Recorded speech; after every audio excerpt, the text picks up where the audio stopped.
बच्चों, आज मैं आपके लिए दो चरों का रैखिक समीकरण का चैप्टर का महत्वपूर्ण क्वेश्चन है वो आज हम आपको बताने वाले हैं। तो आप इस प्रकार के क्वेश्चन को बहुत सही तरह से देखिएगा और शुरू से अंत तक जरूर देखिएगा, तभी आप क्वेश्चन समझ पाएंगे। थोड़े से देखने से आप सबको समझ में नहीं आएगा। तो जितने भी बच्चे यदि ऐसे क्वेश्चन में समस्या है वो इसको ध्यान से देखेंगे।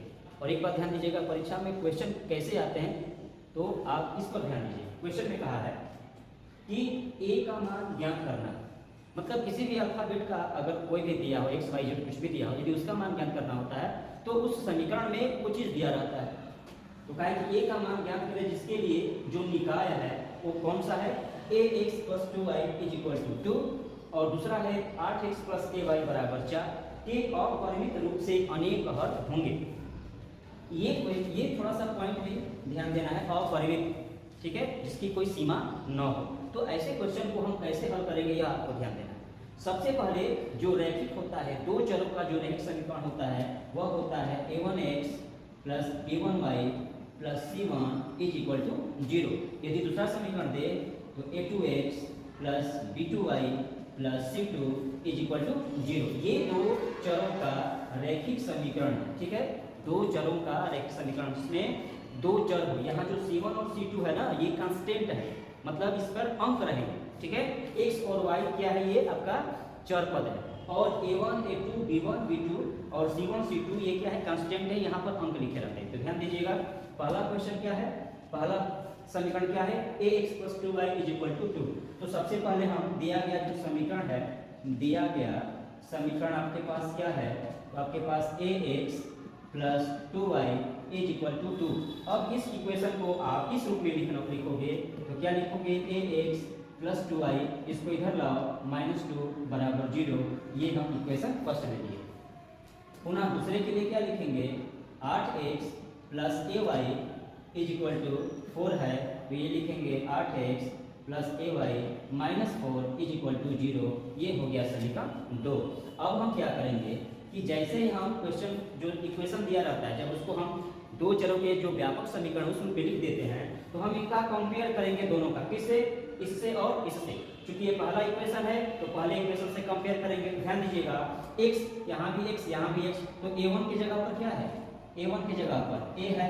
इसी प्रकार b1 की जगह पर क्या है, 2 है। ध्यान दीजिएगा, b1y 2y, ठीक है। अब देखिए c1 की जगह पर क्या है, -2 है, c1 की जगह पर -2। फिर सेकंड इक्वेशन के लिए हम इससे टैली करेंगे, तुलना करेंगे। a2x मतलब 8x है, तो a2 की जगह पर क्या है, 8 है, तो a2 बराबर क्या लिखेंगे, 8 लिखेंगे। फिर आइए ay है b2y, तो b2 की जगह पर क्या है, b2, इसकी जगह पर क्या है, a है। इसके बाद c2 यहाँ क्या है, -4, तो हम c2 की जगह पर लिखेंगे -4। इतना समझ में आ गया आपको। अब आप ध्यान दीजिएगा, इस इक्वेशन को हल करने के लिए जो एक शब्द दिया है अपरिमित, ठीक है, उसके लिए हम क्या करते हैं, इतना ये चीज आप समझकर इसको आप नोट कर सकते हैं।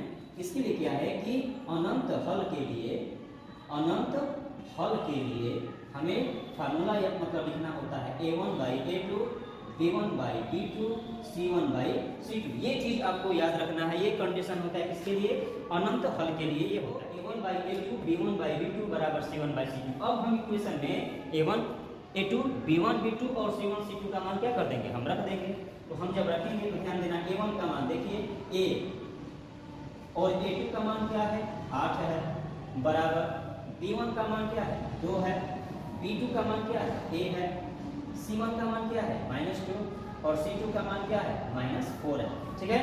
अब ये बताइए कि a बराबर b बराबर c हो, इसका मतलब कि a b के बराबर भी है और a c के बराबर भी है, b a के बराबर है, b c के बराबर है, c b के बराबर है, c a के बराबर, मतलब तीनों एक दूसरे के क्या है, बराबर में, ठीक है। अब हमें a का मान निकालना है, तो आप किसी के साथ ले सकते हैं, कोई दिक्कत नहीं है। जैसे हम a बाई 8 a बटा 8 लिए, अब हम किसके साथ में, मान लीजिए हम 2 बाई a के साथ ले रहे हैं, ठीक है। तो a का a स्क्वायर 3 गुणा होगा, इसको बाई क्रॉस मल्टीप्लिकेशन बोलते हैं। तो a का a से गुणा करेंगे तो a स्क्वायर हो जाएगा, 8 गुना 16 हो जाएगा। अब 16 किसका स्क्वायर है, तो 4 का स्क्वायर है, तो a बराबर लिखेंगे क्या, 4, ठीक है। a बराबर क्या लिख देंगे, 4। a का मान क्या आ गया, 4 आ गया। तो क्वेश्चन भी क्या था, ए का मान ही पूछा था। तो हमने क्या किया, ए बटा 8 बराबर 2 बटा ए ले लिए, तो ए का मान 4 आ गया। यदि आप चाहते हो कि 2 बटा ए बराबर माइनस 2 बटा 4 तो भी आ जाएगा। कैसे, ध्यान देना, ये 2 बटा 4 माइनस से माइनस कैंसिल हो जाएगा, 2 बटा 4 माने 2 एकम 2 और नीचे 2 दूना 4, फिर 1 बटा 2 आया, ए से इधर गुणा करेंगे 2 से इधर गुणा करेंगे तो ए बराबर 2 दूना 4 हो जाएगा। यदि ए बटा 8 के साथ इसको ले रहे हो तो माइनस से माइनस हट जाएगा, 1 बटा 2 होगा। फिर ए बराबर ये क्या हो जाएगा, इससे यहाँ 2 बचा है, 2 चौके 8, ए बराबर क्या हो गया 4। तो आप जिसको चाहो उसको ले सकते हो। तो ए का मान हो गया 4। आप ऐसे क्वेश्चन ध्यान दीजिएगा जब भी, और ऐसे क्वेश्चन एग्जाम में पूछे ही जाते हैं, तो आप इस चीज को आप नोट कर लो और ऐसे क्वेश्चन आप जरूर बनाया करो, नोट कर लीजिए।